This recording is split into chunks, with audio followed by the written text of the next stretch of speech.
Bueno, ¿cómo andan? ¿Cómo están?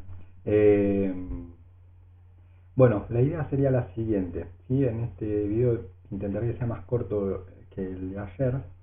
eh, Trabajar un fragmento de la continuación de Hobsbawm.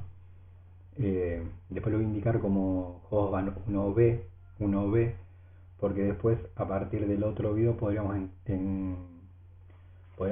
trabajar en conjunto con sociales, ¿sí? Como los videos irían en concordancia para los dos cursos. Pero como con ellos iba más adelantado, que ayer grabé uno, hoy grabo este y a partir del siguiente ya podrían ir en conjunto. ¿Sí? Eh, Espero que se haya entendido. Eh, bueno, después voy a probar entre hoy ya así, hoy a la noche o como mucho mañana el tema del foro para ver si hay dudas. Igual si alguno quiere puede escribir en, en YouTube, ¿sí? Así que eso, ¿sí? Hay uno que me rebardeó, no sé quién es. Eh, pero bueno, eh, sepan que todo comentario agresivo será eliminado en un ejercicio no democrático. Eh, Igual me hizo reír. Me hizo reír porque dijo que le divertía más un juego, el Fortnite. Y no sé qué hacía escribiendo para mí, que vuelvo a jugar, pobre pibe. Eh, bueno, eh, la idea sería entonces la siguiente, ¿sí? Retomamos donde dejamos ayer, ¿sí? Que sería el punto, vamos a trabajar el punto 3, una parte del punto 3 sería, a partir de trabajar solo una parte del punto 3, ya después podemos ir en conjunto con el otro curso, ¿sí? Eh, Así que bueno, espero que se encuentren bien, ¿sí? Que estén con ganas de seguir la cuarentena, por favor, hay que cuidarse, ¿sí? Eh, Piensen que si yo zafé el tema de la vaca es porque el mundo no se va a extinguir por esto. Onda, va a haber mucha más vida, tanto mía como seguramente la de ustedes. Así que esto va a ser algo pasajero. ¿Sí? Eh, bueno, sería el punto número 3 de Hoffman. ¿Sí? El autor lo que están serían letras más pequeñas. ¿Sí? El autor se menciona algo capaz no lo conocen con este nombre, pero ustedes sí ya saben la referencia. Hemos hablado el año pasado de los ciclos del capitalismo, ¿se acuerdan? Las ondas, ¿sí?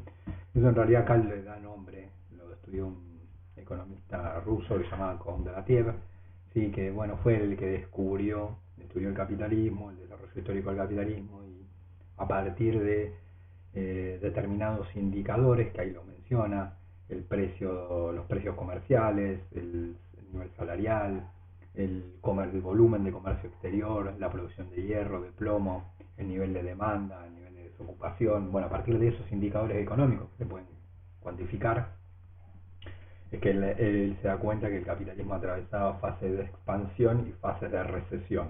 ¿Sí? El ciclo Kondratiev es todo, es la expansión más la retracción, ¿sí?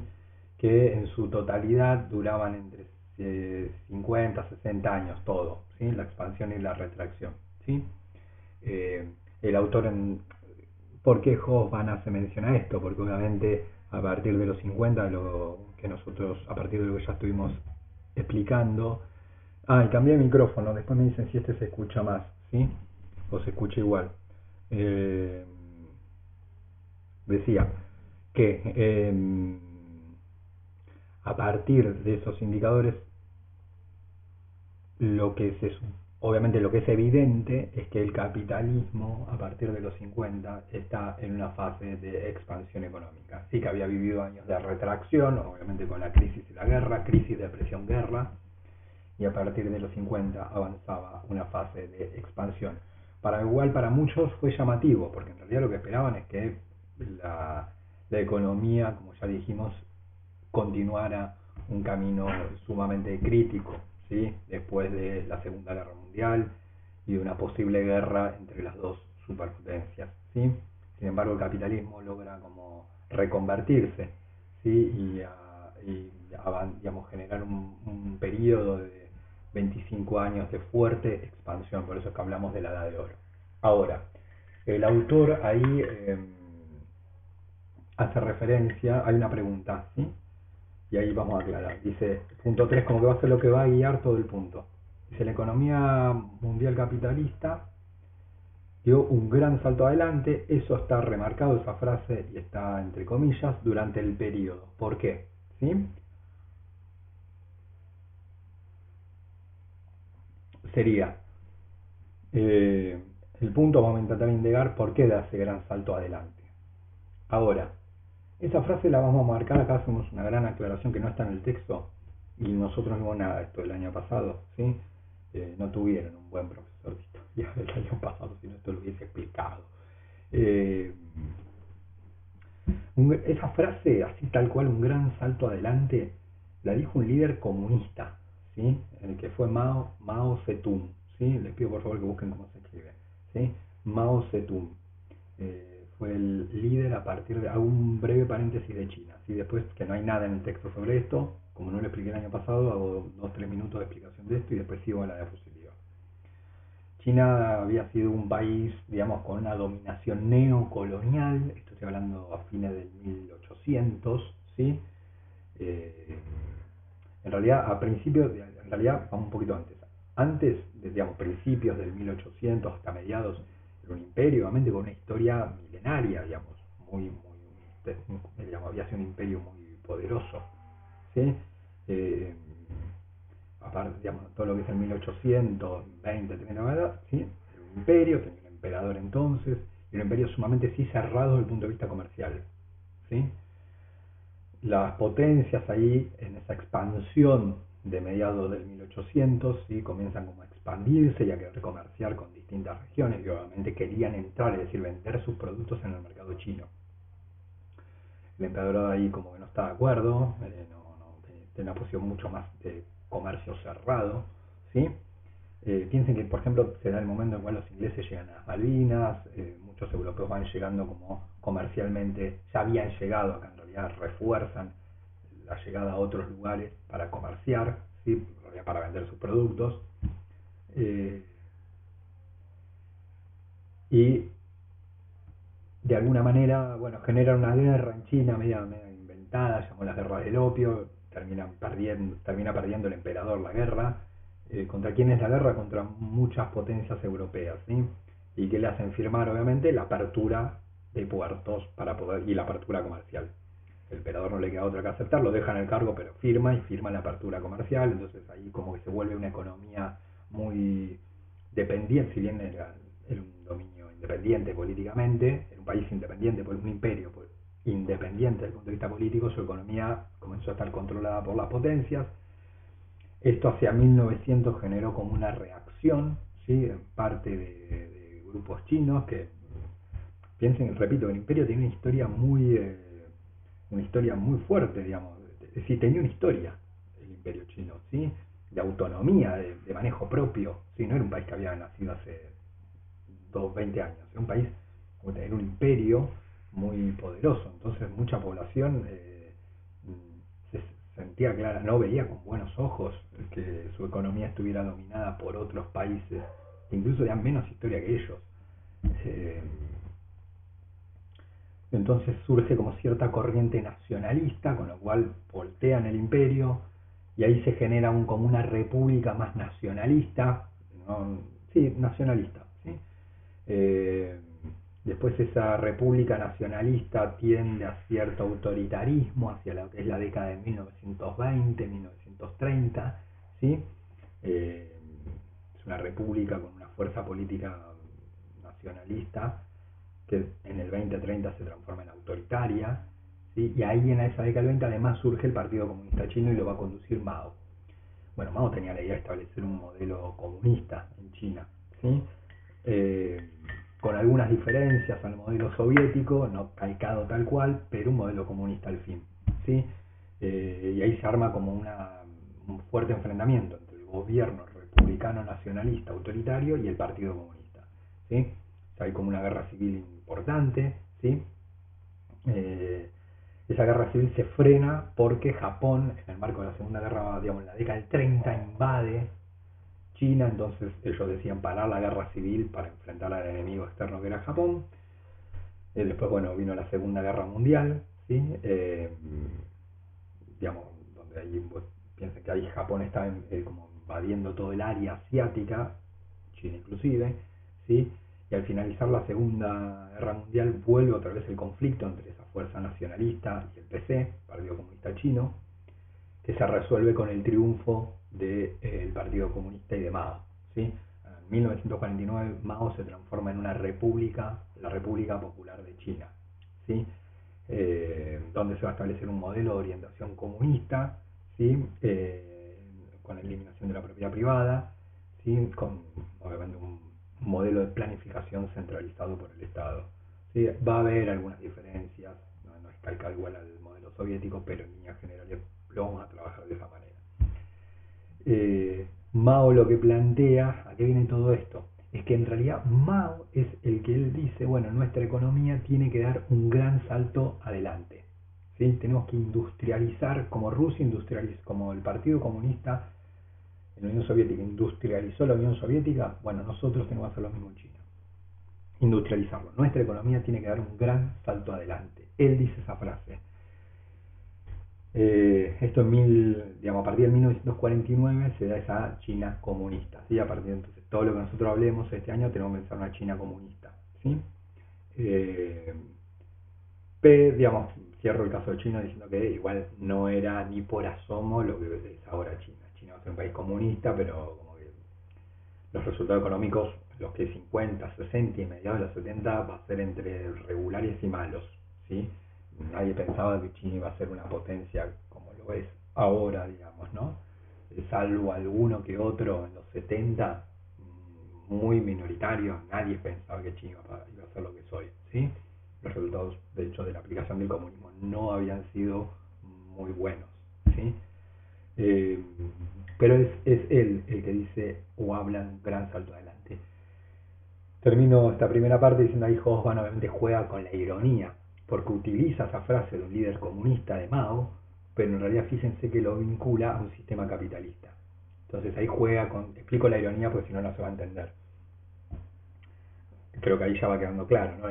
El autor, Hobsbawm, juega con la ironía al tomar una frase de un líder comunista, pero en realidad lo dice, bueno, el gran salto adelante no se dio en un país comunista como China, donde dije los resultados fueron regulares y negativos, sino sí en el capitalismo, donde el capitalismo sí dio un gran salto adelante ahí. Mirando distintos indicadores, tengo un gran salto adelante. Entonces, él ahí a continuación, ¿sí? Es entonces de donde se pregunta por qué, ¿sí? Entonces, vamos a tratar de entender por qué se da ese gran salto adelante. Tenemos una introducción, un punto 1, ¿sí? Y un punto 2, ¿sí? Primero, vamos con la introducción. El primero tomo. Esto tendría que tener una marca y ahí yo vendo la marca y salimos todos ganando.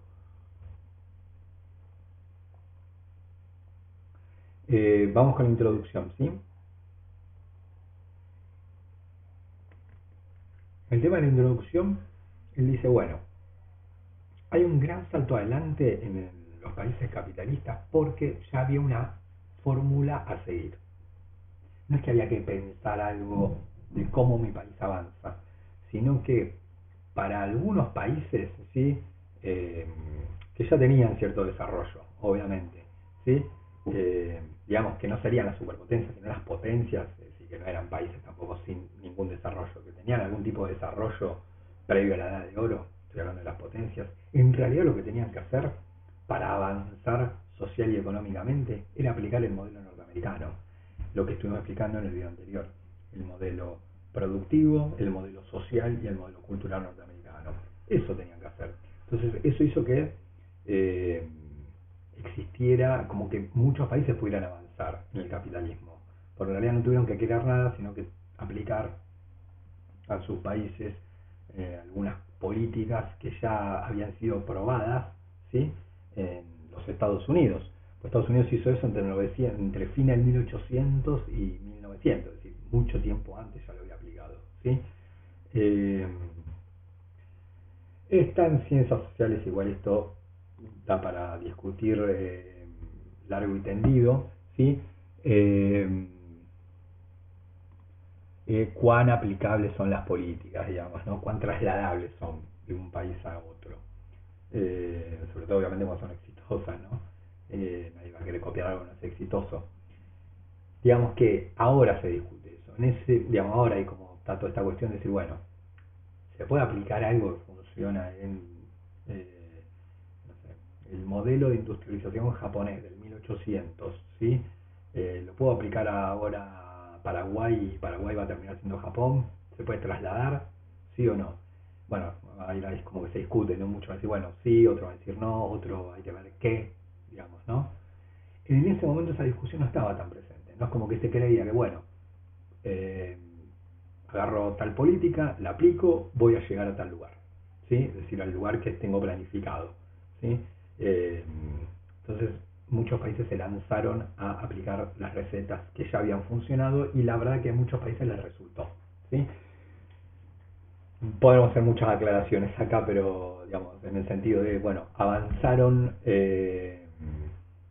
exclusivamente por la receta que aplicaron o también por otras políticas, bueno, o por otras condiciones que existían, bueno, es largo ahí el debate. Es decir, lo que estoy diciendo es, muchos dicen, bueno, está bien, Alemania avanzó, pero tuvo el plan Marshall que le dieron mucha plata, entonces, está bien, la receta está buena porque funcionó, pero en realidad también funcionó porque le dieron la plata del plan Marshall. Sin esa plata, por más que hubiese aplicado la receta, no hubiese funcionado. ¿Sí? No lo sabemos porque, bueno, la ciencia social tiene esto, no podemos andar suponiendo. ¿Sí? Lo cierto es que avanzaron. Y aplicaron ese modelo norteamericano. El primer punto entonces, ahora voy a señalar que ese capitalismo avanzó debido a la reestructuración y reforma del sistema capitalista. ¿Sí? Esto lo explico bien porque después lo que sería el 2, explico muy poquitito el título y muy poquitito el primer punto porque ya engancha con sociales, ¿sí? En otro video. Pero sí voy al punto 1. Dice, bueno, el capitalismo avanzó porque el capitalismo se reorganizó, se reformó. Y acá jugó un papel fundamental la Guerra Fría. Es decir, si el sistema económico social capitalista comenzaba a tener fallas, esas sociedades tenían otro modelo al cual acudir. Entonces, el capitalismo tal cual había existido en el 30, en el 20, no podía funcionar. Digamos, en el sentido que no lo podían volver a aplicar, pero ¿por qué? Porque si volvía a haber otra crisis, como la del 29, ¿sí? Con desocupación, con malas condiciones sociales, la población iba de alguna manera a presionar para la modificación del sistema. Entonces ahí el sistema, la élite dirigente de ese sistema capitalista comienza a reestructurarlo o a reformularlo, a modificar el capitalismo tal cual se había estructurado en lo que serían las décadas anteriores. ¿Sí? Se reforma el sistema capitalista tal cual está organizado en décadas anteriores. Esa reforma y esa reestructuración del sistema para muchos es la clave que hace que el sistema, digamos, capitalista genere desarrollo en muchos países. ¿Sí? Es decir, la reforma del sistema hace que ese capitalismo reformado o ese capitalismo reestructurado hace que muchos países avancen, ¿sí? Den un gran salto adelante. ¿Sí? Entonces, voy al primer asterisco. Perdón, al primer ítem.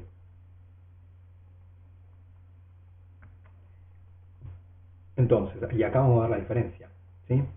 Con el capitalismo anterior. Comienza a tenerse presente la intervención del Estado.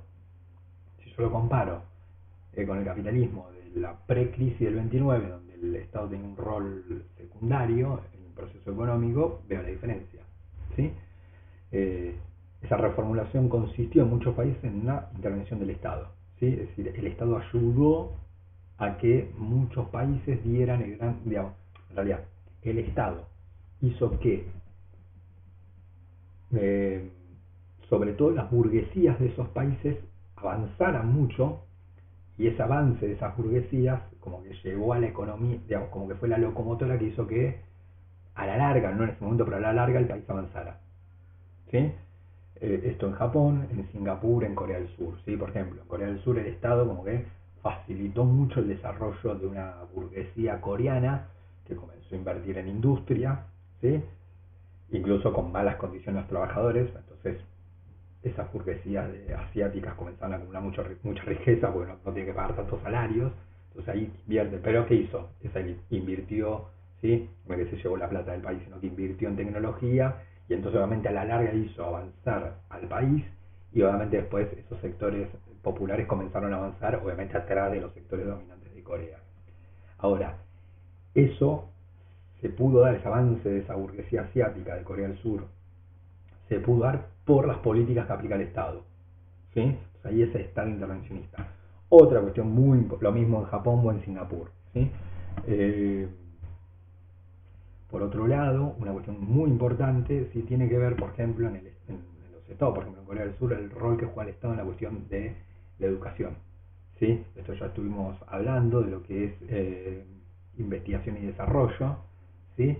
El Estado fue clave en Corea del Sur, es decir, invirtió mucho en la cuestión de ciencia, de tecnología educativa, que comenzó a hacer avanzar al país a pasos enormes. ¿Sí? Piensen que muchos otros países no es que cuentan con muchos recursos naturales. ¿Sí? Entonces la cuestión del conocimiento aplicado a la industria es muy importante y el Estado comienza a generar eso. ¿Sí? Eh, no sé si ustedes tienen ahí la frase, en la diapositiva decía hay una frase donde dice la mayoría de los economistas el desarrollo. Bueno, ahí hay dos frases vinculadas a la cuestión educativa. ¿Sí? Bueno, para que tenga una idea de lo importante que es la cuestión de la educación en esos países. ¿Sí? Eh, digamos que ese es un legado que tiene esa sociedad hasta el día de hoy, en la cual la cuestión educativa, para eso, por ejemplo, para Corea, es determinante el día de hoy. Si es una sociedad en la cual existe un valor la sociedad valora mucho la cuestión educativa. Esto que decíamos antes, bueno, el modelo educativo coreano es trasladable a la Argentina, lo decíamos antes de las recetas, bueno, ahí se discute muchísimo, ¿sí? No sé si es la mejor opción, porque es un modelo educativo muy exigente, muy estricto, digamos, es todo un tema. Pero más allá del cuál es el modelo, sí, la sociedad tiene una fuerte valoración de la cuestión educativa. ¿Sí? Y el Estado como que respalda eso, ¿sí? Con presupuesto, obviamente, con la organización del sistema, ¿sí? Etcétera. Entonces, un primer elemento de esa reforma es la intervención del Estado. La otra cuestión, esto es muy importante, este segundo asterisco, ¿sí? Tiene que ver con que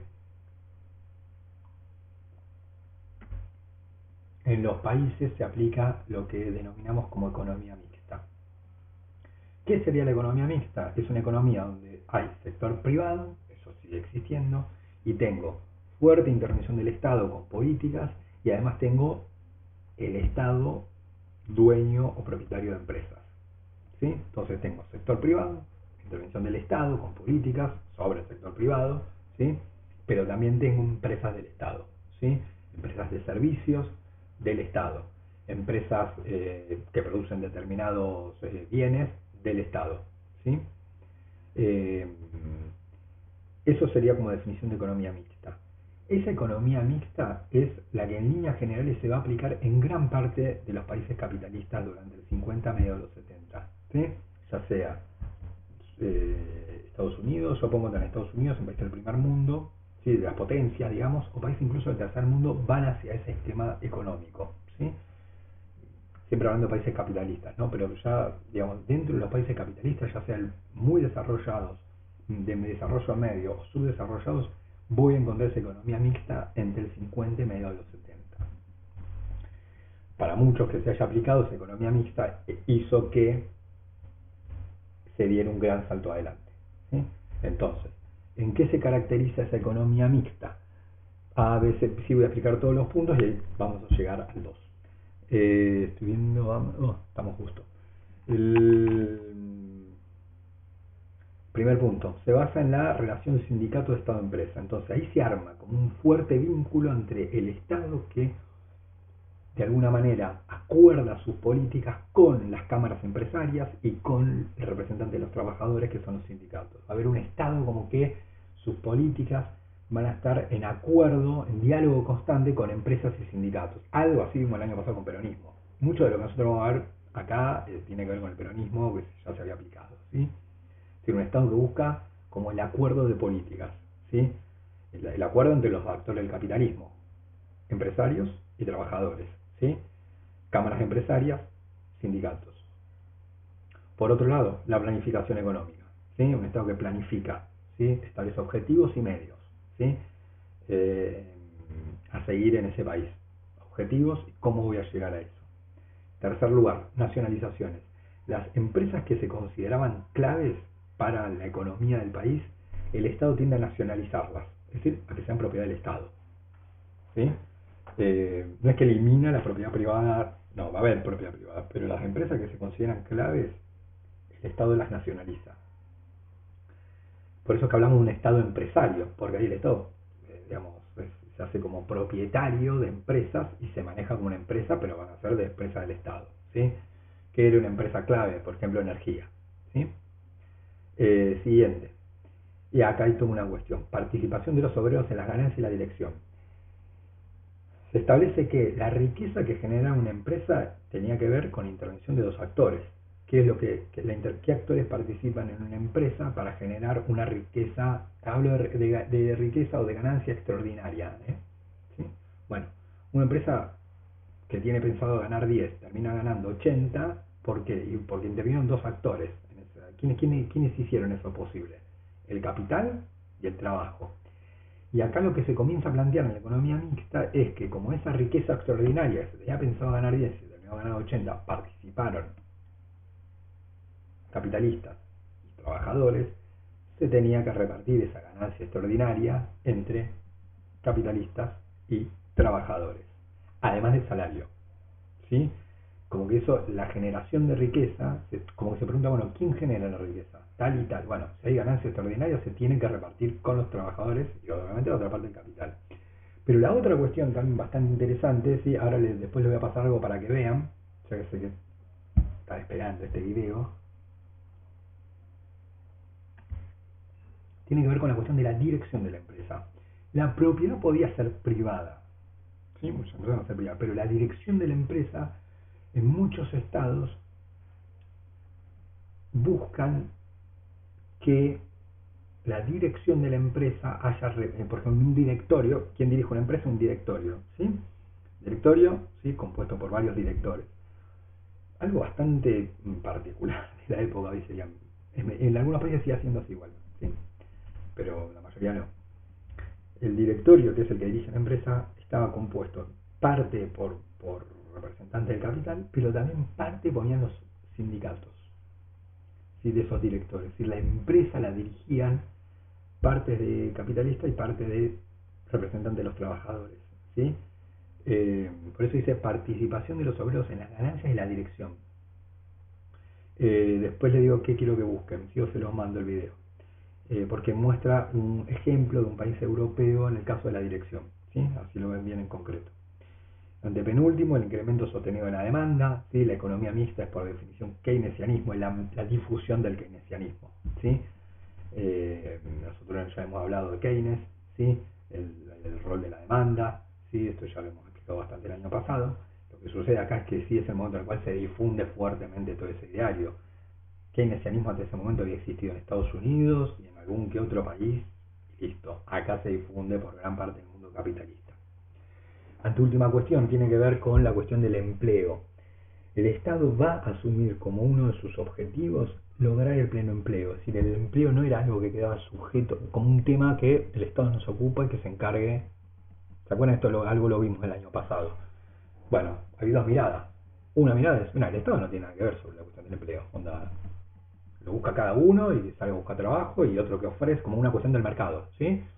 Alguien me ofrece, alguien compra fuerza de trabajo y es una cuestión del mercado. Yo qué sé, si yo Estado, bueno, es una cuestión, el mercado se tiene que regular solo, digamos. Acá eso cambia completamente. Si ahí es todo donde entra yo la idea de que, ojo, que hay otro sistema que es el comunismo. Sí, bueno, no, el Estado tiene que tener como uno de sus objetivos lograr el pleno empleo, ¿sí? A través del Estado, o dar facilidades para que las empresas contraten personal. Pero tiene que haber pleno empleo. El Estado no se puede desinteresar de ese punto. Y por último, la democratización del mercado. Hablo de democratización del mercado en el sentido de que determinados bienes y servicios, acá hablamos del concepto de democracia económica y social, ¿sí? la democracia económica y social, ¿sí? Se comienza a establecer en ese momento, ¿sí? Y entiéndase como un agregado, no es algo que reemplaza, sino un agregado a la idea de democracia política. La democracia política se había establecido en Europa en el 1850 aproximadamente, un poquito más también, ¿sí? Que era una soberanía popular en la cual la democracia es que un ciudadano, un voto, independientemente de su riqueza, de su religión, ¿sí? Un ciudadano, un voto. Y con el correr del tiempo, incluso de género, un ciudadano, un voto. Igualdad. En la cuestión, frente a lo político, igualdad. Pero otros aspectos no eran, es decir, el acceso a la salud no era igualitario. El que tenía plata accedía, el que no, no. El acceso a la universidad tampoco, el acceso a la educación tampoco, si no había igualdad ahí. Ahí había marcado, si el que tenía plata accedía, el que no tenía no accedía. A partir de los 50 se suma la idea de democracia económica y social, en la cual determinados bienes y servicios, bajo esta perspectiva, tenían que estar fuera de la lógica del mercado y tenían que ser asegurados por el Estado. Esto quiere decir que el Estado los brinda directamente o el Estado facilita el acceso a. ¿Sí? Uno podría pensar, una vivienda. Da para discutir largo y tendido. Pero bueno, el Estado asumía que la vivienda familiar, estoy hablando, no alguien que tenga 10 viviendas, ¿sí? Una vivienda por familia, era un derecho.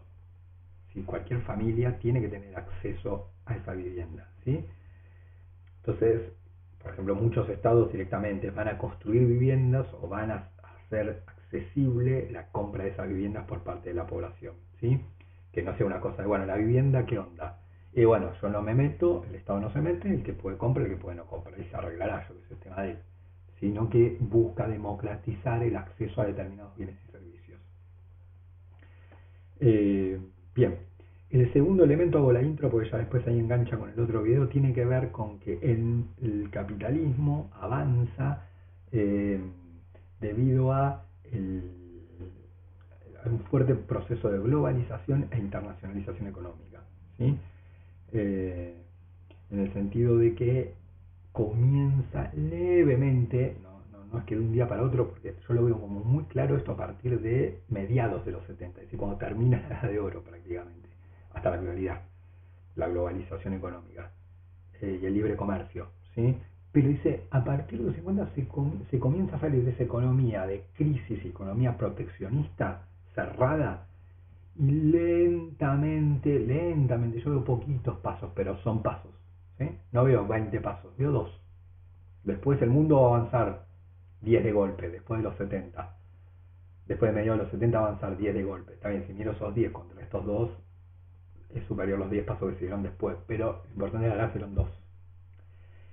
Esos 2 pasos me refiero a, comienza levemente a establecerse cierto liberalismo económico, donde yo comienzo a ver que los productos comienzan a circular, sobre todo bienes industriales, ¿sí? Entre países industriales. Ya se sale del esquema de país desarrollado que le vende producto industrial al tercer mundo, el tercer mundo le vende bien agrario. Bueno, esa idea medio se rompe. Yo comienzo a ver comercio entre países, sobre todo entre países desarrollados, que comercializan bienes industriales, ¿sí? Como que el comercio, ¿se acuerdan que vimos la espiral el año pasado? Después de la crisis el comercio mundial se súper achicó y acá lentamente el comercio mundial comienza a crecer, ¿sí? Termino diciendo que en ese crecimiento del comercio mundial que yo tengo a partir de los 50 se da sobre todo porque comienzan a comerciar ¿quiénes? Las economías capitalistas más poderosas, que sería el G7. Estados Unidos, Canadá, Francia, Alemania, Italia, Gran Bretaña y no recuerdo, bueno, ahora no sé si es Italia, ¿sí? Italia. Esos como que comienzan a comerciar entre ellos y ahí es donde comienza obviamente a expandirse el comercio mundial, ¿no? Porque como que son las economías más poderosas y llevan, como que empujan a todo el resto, ¿sí? Bien, bueno, cortamos y ya después engancha con otro video, ¿sí? Bueno, disculpen, pensé que iba a ser más corto, pero bueno, la vida es así. Nos vemos.